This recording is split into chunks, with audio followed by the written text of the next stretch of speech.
આજે આપણે જોઈશું યુનિટ 6. યુનિટ 6નું નામ છે ઇન્ટ્રાનેટલ કેર. ઓકે, આગળનું યુનિટ હતું એ શું હતું? એન્ટીનેટલ કેર હતું. એન્ટીનેટલ એટલે શું કે પ્રેગ્નન્સીના 9 મહિના દરમિયાન જે સાર સંભાળ લેવામાં આવે છે, જે કેર કરવામાં આવે છે ને એન્ટીનેટલ કહેવાય છે. હવે યુનિટ 6 શું છે? ઇન્ટ્રાનેટલ કેર. ઇન્ટ્રાનેટલ કેર એટલે શું કે ડિલિવરીનો જે સમયગાળો હોય છે, જે દરમિયાન ડિલિવરી થાય છે મધરની, તો તે દરમિયાન જે કેર કરવામાં આવે છે એને શું કહેવાય છે? ઇન્ટ્રાનેટલ કેર.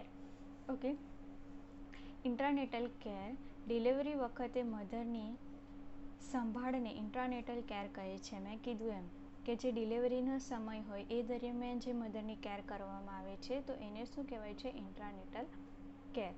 આ તબક્કાની શરૂઆત લેબર પેઇન ઓનસેટ શરૂ થવાથી થાય છે. કે આ તબક્કાની શરૂઆત, આ સ્ટેજની શરૂઆત ક્યારે થઈ જાય છે? જ્યારે માતાને લેબર પેઇન થાય ત્યારે. ઓકે, લેબર પેઇન એટલે શું? ડિલિવરીનો દુખાવો. ડિલિવરી થવાનો જે દુખાવો હોય એને લેબર પેઇન કહેવાય છે. લેબર એટલે ડિલિવરી, ઓકે, અને પેઇન એટલે દુખાવો. ઓનસેટ એટલે શરૂ થવું, અને અંતે લેબરના થર્ડ સ્ટેજ પર પૂર્ણ થાય છે. કે લેબરનો જે થર્ડ સ્ટેજ હોય છે ત્યારે એ પૂર્ણ થઈ જાય છે. ઓકે, ડિલિવરીનો જે ત્રીજો સ્ટેજ હોય ત્યારે એ પૂર્ણ થઈ જાય છે. ડિલિવરીના પણ સ્ટેજ આવે છે જે આગળ આવશે જ.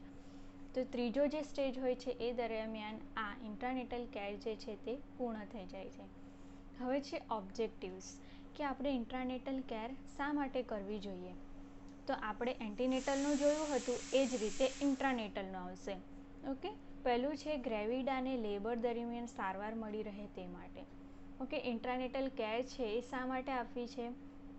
તો જે ગ્રેવિડા છે, પ્રેગ્નન્ટ મધર છે, તો તેને ડિલિવરી સમયે સાર સંભાળ સારી મળે તે માટે આપણે ઇન્ટ્રાનેટલ કેર કરીએ છીએ.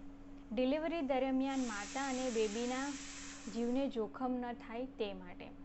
કે ડિલિવરી દરમિયાન જે માતા છે તો એ માતાને અને એના બેબીને કોઈ પણ જોખમ ન આવે, અને આપણે સારી રીતે જો કેર કરી હશે તો એ માતાને અને એના બેબીને કોઈ બી જોખમ નહીં આવશે. એટલા માટે ઇન્ટ્રાનેટલ કેર જે છે તે કરવું જરૂરી છે.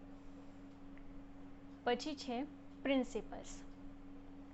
પ્રિન્સિપલ્સ એટલે શું? આપણે ઇન્ટ્રાનેટલ કેર કરવાની છે મધરની, તો અમુક સ્ટેપ્સ છે, અમુક વાક્યો છે, અમુક રૂલ્સ છે તે આપણે મગજમાં બેસાડવા જોઈએ.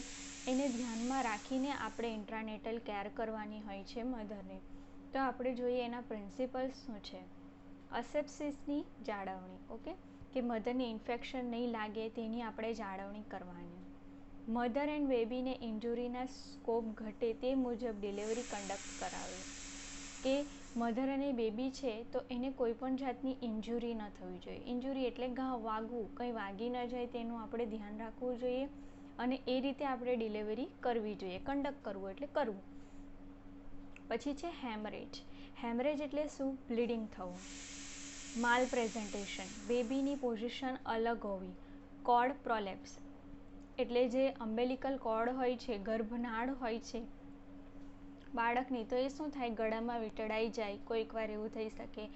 પછી બેબી હાથમાં એ અમ્બેલિકલ કોર્ડ પકડી રાખે ટાઈટ, તો આવી પ્રોબ્લેમ્સ આવી શકે છે. વગેરે પહોંચી વળાય તે રીતે તૈયાર કરવી. ઓકે, આ જે છે તે પ્રોબ્લેમ છે કે હેમરેજ, મધરને વધારે પડતું બ્લીડિંગ ચાલુ થઈ જાય તો એનું આપણે સાર સંભાળ રાખવાનું. પોઝિશન અલગ હોવી, કે બાળકની પોઝિશન અલગ હોય. બાળક કેવું હોય? નીચે હોય, ઊંધું હોય, માથું નીચે હોય, પગ ઉપર હોય. પણ કોઈ સંજોગોમાં એવું થાય કે બાળક આડું પણ હોઈ શકે. કોઈ સંજોગોમાં એવું થાય કે બાળકનું માથું ઉપર હોય ને પગ પહેલાં આવે. તો એ આપણે સારી રીતે જાળવણી કરીને આપણે કરી શકીએ ડિલિવરી, તેની આપણે ધ્યાનમાં રાખવું. પછી પ્રોલેપ્સ, મેં કીધું એમ કે જે છે ગર્ભનાળ જે છે તે બાળકના ગળામાં વીંટળાઈ ગઈ હોય, હાથમાં પકડી લીધી હોય, તો એની આપણે કાળજી રાખીને પછી ડિલિવરી કરાવવાની હોય છે. પછી આગળ છે એક સંપૂર્ણ મિડવાઇફને ડિલિવરીના 3 સ્ટેજ દરમિયાન ઊભી થઈ શકતી ઇમરજન્સી સંભાળવાની આવડત હોવી જોઈએ.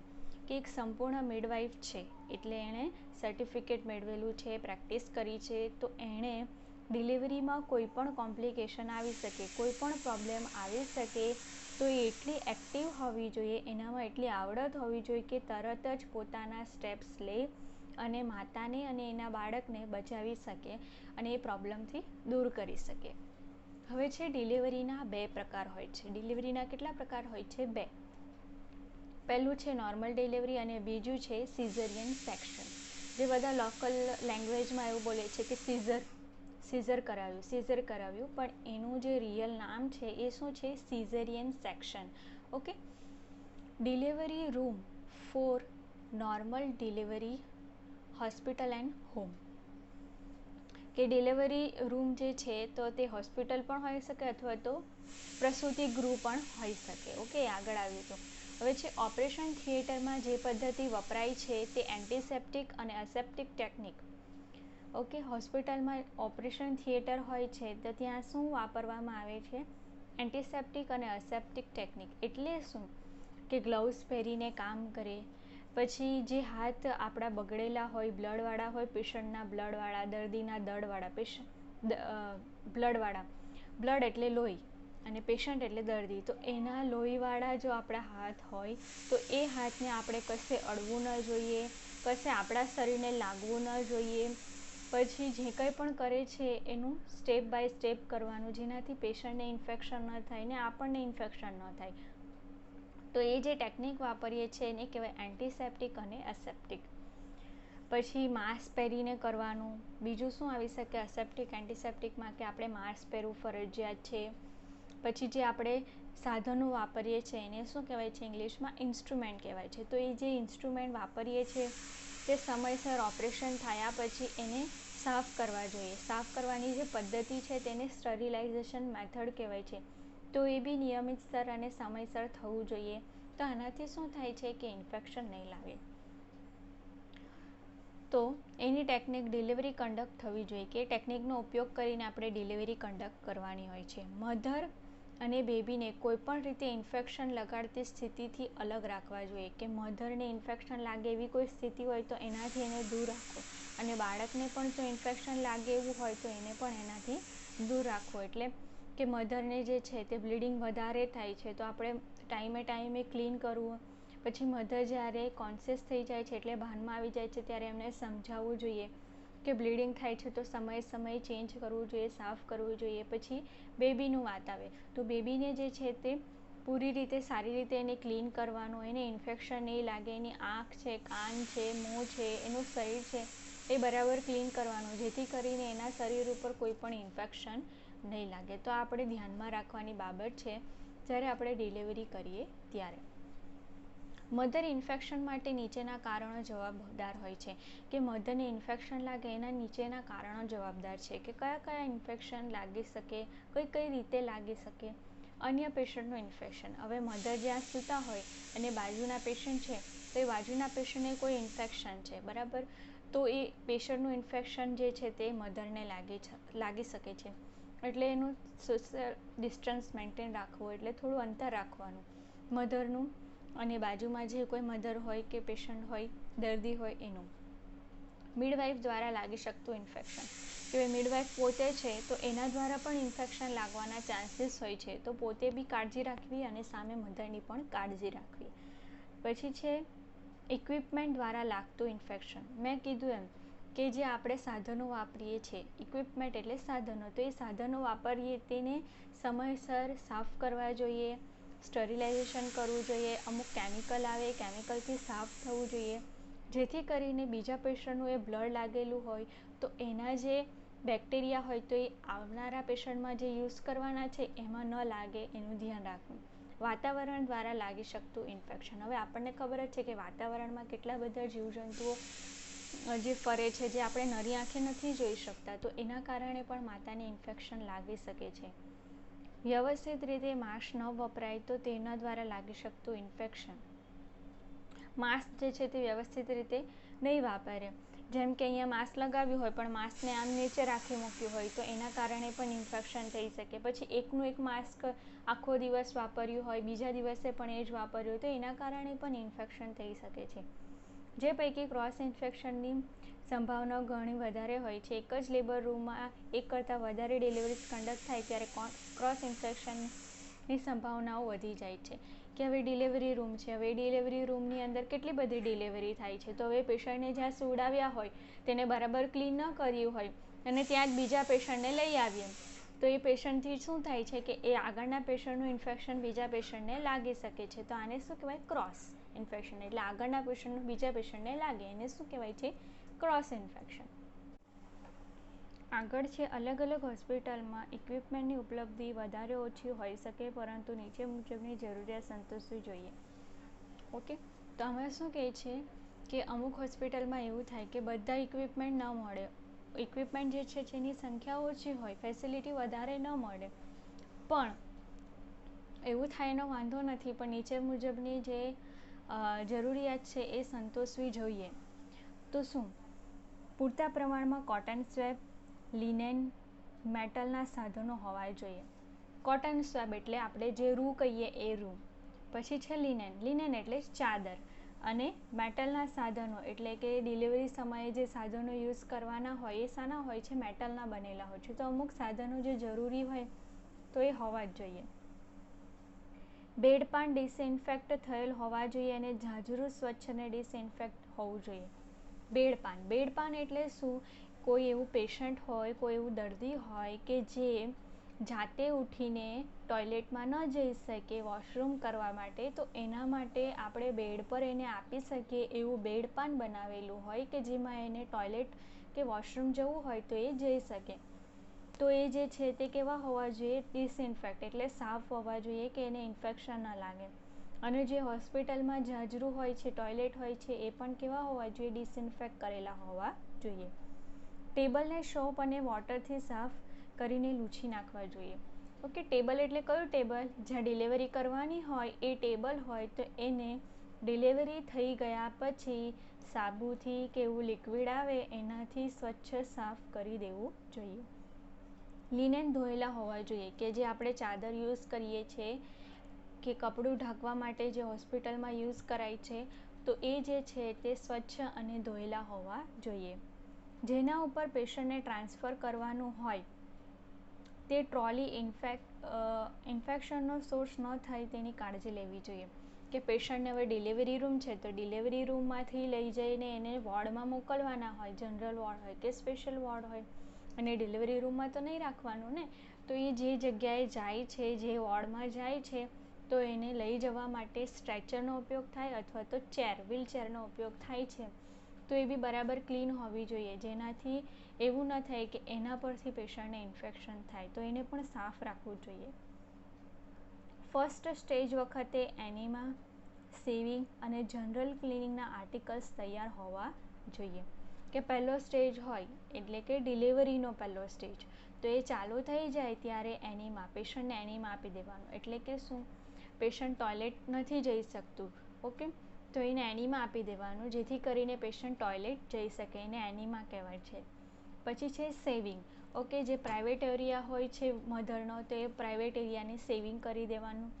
પછી જનરલ ક્લિનિંગ, કે જનરલ જે કંઈ બી ક્લીન કરવાનું હોય છે એ એરિયા, તો એ એરિયાને ક્લીન કરી દેવું. અને આર્ટિકલ્સ તૈયાર હોવા જોઈએ. આર્ટિકલ્સ એટલે સાધનો, બધા સાધનો જે હોય છે તે બધા તૈયાર હોવા જોઈએ. નીચે એપિઝિયોટોમી વગર કે વખતે જરૂરી આર્ટિકલ્સની ટ્રી આપેલી છે. સ્ટરાઇલ અને અનસ્ટરાઇલ મટીરિયલ અલગ અલગ રાખવું અને મધર અને બેબી માટે જરૂરી સાધનો અલગ અલગ રાખવા જોઈએ. ઓકે, તો બુકની અંદર કોષ્ટક આપેલું છે, ટેબલ આપેલું છે, તો એ ટેબલમાં આપ્યું છે કે એપિઝિયોટોમી કરવાની હોય. પહેલાં તો એપિઝિયોટોમી એટલે શું? કે મધરનું જે વજાઇના છે, તો જ્યારે મધર પહેલીવાર ડિલિવરી કરાવે છે, મધર પહેલીવાર પ્રેગ્નન્ટ છે, તો શું થાય કે બેબીનું માથું હોય તો એ માથું પહેલાં આવે છે, બરાબર. પણ એ વજાઇનાનું જે હોલ છે એ કેવું હોય છે? નાનું હોય છે. તો પૂરતા પ્રમાણમાં એ ખુલી શકતું નથી. ડિલિવરી વખતે મોટું તો થાય જ છે, બરાબર, પણ જરૂરિયાત પ્રમાણે ખુલી શકતું નથી. તો એના માટે જે વજાઇના હોય છે ને એમાં આવી રીતે કટ કરવાનું હોય છે, કાતરથી લઈને. કાતર એટલે નોર્મલ કાતર નહીં જે હોસ્પિટલમાં વપરાય, એટલે એનાથી આમ કટ કરવાનું હોય છે. જો એ કટ કરશું તો શું થશે કે વજાઇનાની જે જગ્યા છે તે મોટી થશે અને બેબી જે છે તે ઇઝીલી બહાર આવે છે. જે કટ કરવાની પ્રોસિજર છે એને શું કહેવાય છે? એપિઝિયોટોમી.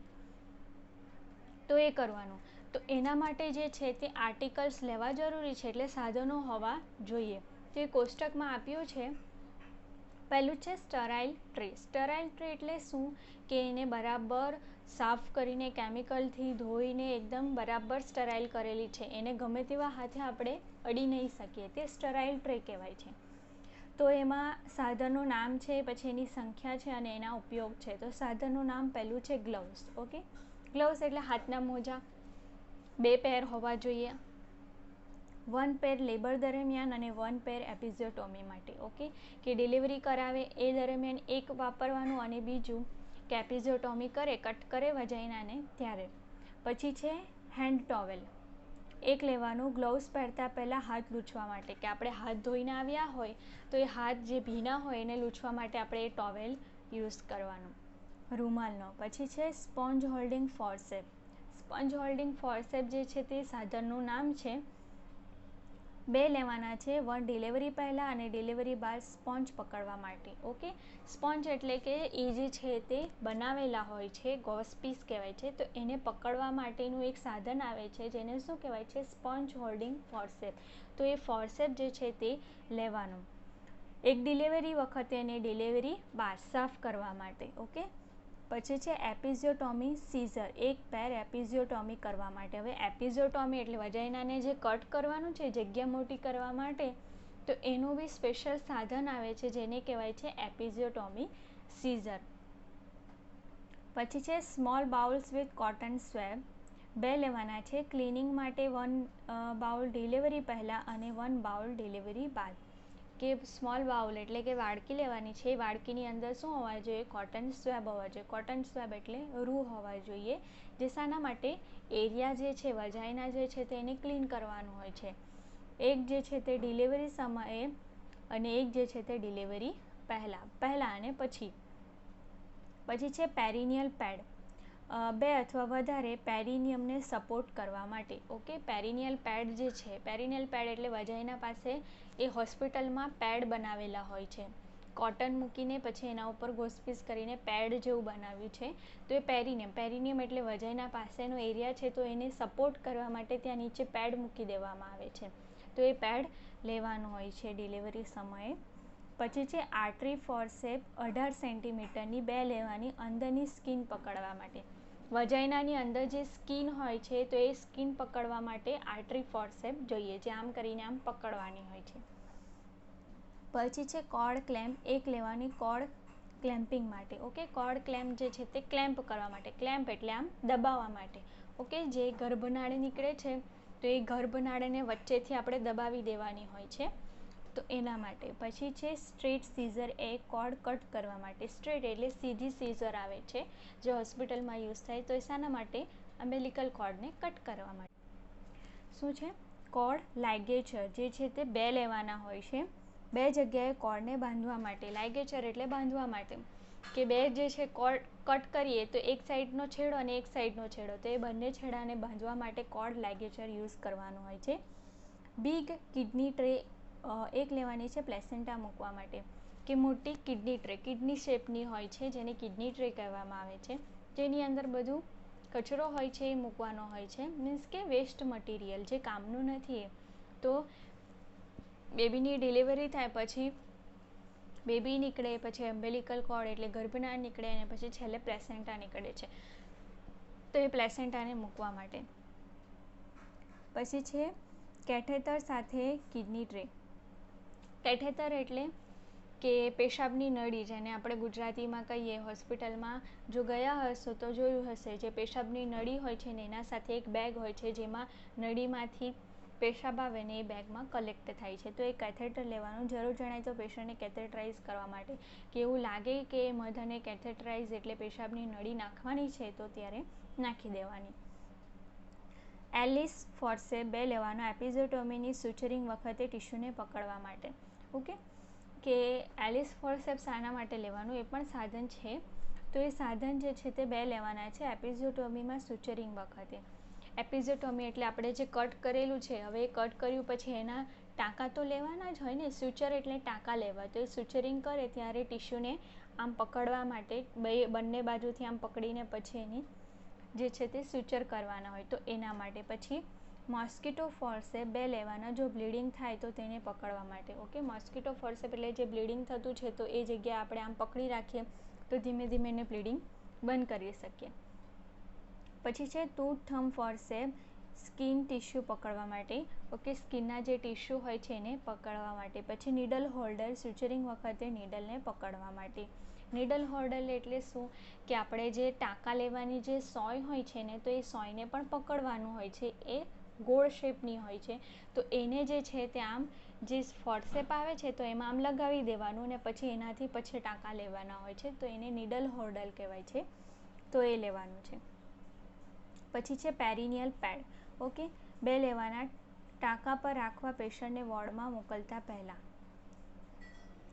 ઓકે, કે ટાંકા હોય તો ટાંકા છે એને ઢાંકવા માટે પછી પેશન્ટને જે વોર્ડમાં મોકલવાના છે તો એના પહેલાં એ પેડને પહેરાવી દેવાનું ને પછી પેશન્ટને મોકલવાનું. પછી છે જરૂરિયાત મુજબ વધારાના કોટન સ્વેબ રાખવા જોઈએ. કે કોટન સ્વેબ છે એવું નથી કે એક જ બાઉલ, પણ જરૂર જણાય તો પછી વધારે એક્સ્ટ્રા પણ આપણે લઈને રાખી દેવાના. હવે છે અનસ્ટરાઇલ ટ્રે, એટલે જે છે તેને સ્ટરાઇલ કરેલી નથી તો એની અંદર શું આવશે, માસ્ક આવશે. એક ડિલિવરી કંડક્ટ કરતી વખતે નર્સને ઇન્ફેક્શન અટકાવવા માટે કે માસ્ક પહેરીને ડિલિવરી કરવાની તો એક માસ્ક લઈ લેવાનું. પછી કેપ, તો ઉપર મુજબ એટલે શું ડિલિવરી કંડક્ટ કરવાની હોય ત્યારે. પછી પ્લાસ્ટિક એપ્રોન, એટલે એપ્રોન પહેરેલું હોય તો એ પ્લાસ્ટિકનું એપ્રોન હોવું જોઈએ. પછી પ્લાસ્ટિક એપ્રોન થઈ ગયું. ગાઉન, આખું ગાઉન પહેરવાનું હોય છે તો એ ગાઉન. પછી છે ચિટલ ફોર્સેપ 3 થી 4 સ્ટરાઇલ વોટરની બોટલમાં રાખી મૂકવી. ચિટલ ફોર્સેપ એટલે છે ને ચાંચ જેવું આવે છે તો એ ફોર્સેપ જે છે તે કોઈ બી વસ્તુ પકડીને આપણે આપવી હોય, 2 જણા હોય, 2 નર્સ હોય છે બરાબર, તો એક નર્સ જે છે તે આમ પકડીને એને આપે. એ વસ્તુને આમ પકડીને આપણે ગમે તેવા હાથે આપણે અડી નહીં શકીએ તો એ વસ્તુને પકડીને પછી આપણે બીજા નર્સને જે ડિલિવરી કરે છે એને આપશું તો એ શાનાથી આપવાનું, ચિટલ ફોર્સેપથી આપવાનું. જો આપણે ગ્લવ્સ ન પહેરેલા હોય તો એને એક બોટલમાં મૂકી રાખવાનું જેની અંદર સેવલોન હોય. પછી છે સ્પિરિટની બોટલ. ઇન્જેક્શન આપવું પડે ત્યારે તે ભાગને ડિસઇન્ફેક્ટ કરવા માટે. ઓકે, આપણે હોસ્પિટલમાં જઈએ છીએ તો આપણને ઇન્જેક્શન આપે છે તો સમજો ઇન્જેક્શન આપતા પહેલાં આપણને કોટનથી આમ સાફ કરે છે ત્યારે આપણને ઠંડુ ઠંડુ ફીલ થાય છે તો એ જે લગાવે છે ને એને શું કહેવાય છે, સ્પિરિટ કહેવાય છે. એ કેમ લગાવવાનું હોય કે એ એરિયા પર જે જીવાણું હોય ને તો એ જીવાણું ત્યાંથી મુક્ત થઈ જાય એટલે એરિયા કેવો થઈ જાય, ક્લીન થઈ જાય. તો એ પહેલાં લગાવે ને પછી ઇન્જેક્શન આપે તો એ જે છે સ્પિરિટ. સિરિંજ એન્ડ નીડલની સેપરેટ ટ્રે, કે સિરિંજ એટલે જે ઇન્જેક્શન આપવાની હોય છે એ, અને નીડલ એટલે સોય, તો એ બંનેની અલગ અલગ ટ્રે લેવાની. જરૂરિયાત મુજબ મધર અથવા તો બેબીને ઇન્જેક્શન એડમિનિસ્ટર કરવા માટે, એટલે ઇન્જેક્શનની ટ્રે પણ અલગ રાખવાની કે જરૂર જણાય તો એમાંથી તરત ઇન્જેક્શન લઈને બેબીને આપવું હોય તો બેબીને અને મધરને આપવાનું હોય તો મધરને.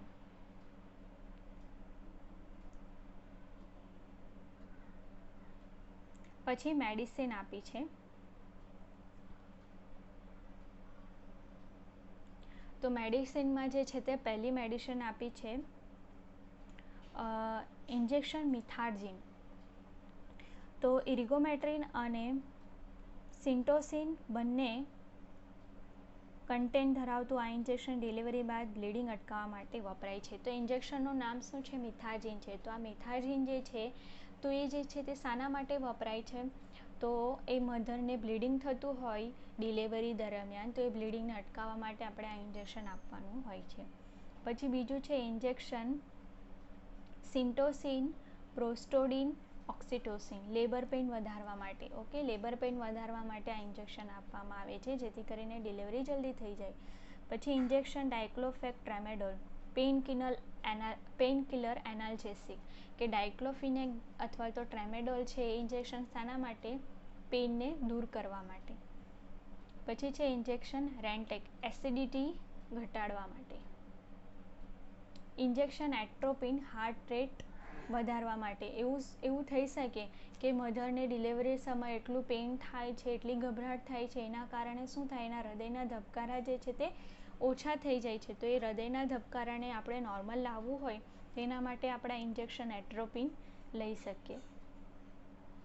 ઇન્જેક્શન ઝાયલોકેન અથવા તો લિગ્નોકેન એપિઝોટોમી વખતે લોકલ એનેસ્થેશિયા આપવા માટે. ઓકે, કે આપણે કંઈ બી વસ્તુ કટ કરવાની છે, ઓપરેશન કરવાનું હોય તો પહેલાં શું કરવાનું, એ જગ્યાને બેરું કરી દેવાનું. ઓકે, એ જગ્યાને બેરું કરશું તો શું થશે, પેશન્ટને દુખાવો નહીં થશે.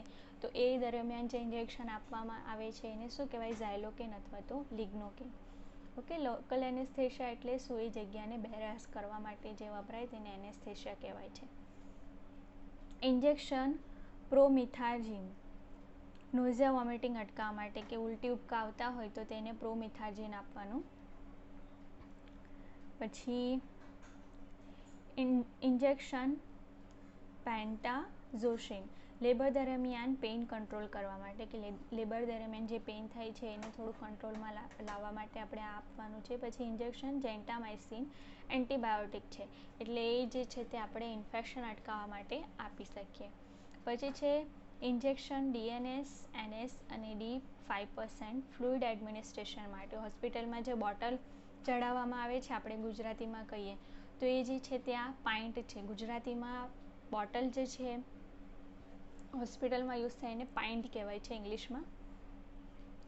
તો DNS હોય છે, ડેક્સ્ટ્રોઝ નોર્મલ સલાઇનનું ફૂલ ફોર્મ્સ છે, અને NS છે એનું નોર્મલ સલાઇન છે. ઓકે, અને D5% છે એ ડેક્સ્ટ્રોઝ 5% છે. તો એ ફ્લુઇડ જે છે તે જરૂર જણાય એ પ્રમાણે આપણે એ પાઇન્ટ ચાલુ કરી દેવાનો, એટલે બોટલ ચાલુ કરી દેવાની પેશન્ટને.